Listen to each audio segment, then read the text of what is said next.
今日帶大家睇一個樂遊居嘅銀主盤，咁個單位咧就係屬於10號室嘅單位嚟嘅，高層。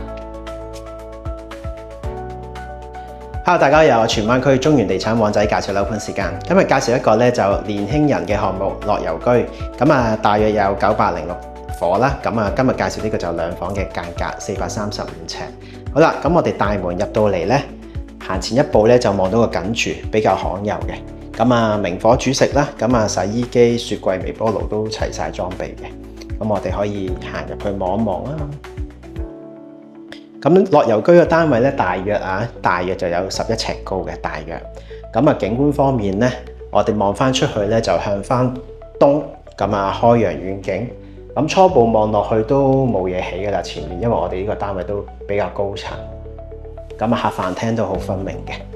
我哋而家睇埋個客廳啦，3人梳化，業主做咗一個效果俾你啦。薄電視60寸擺喺呢度都冇問題嘅。我哋睇埋個洗手間啦，業主咧都好細心，裝修好晒。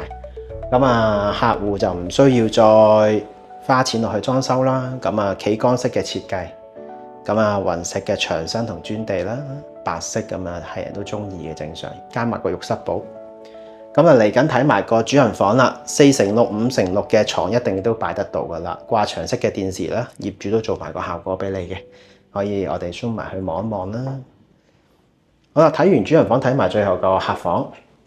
客房3x6、4x6嘅床都擺到嘅，有時如果客房嘅小朋友瞓就3x6啦，有個少少嘅衣櫃位啦，左手邊做埋個書台，方位都係向翻東，開揚遠景嘅。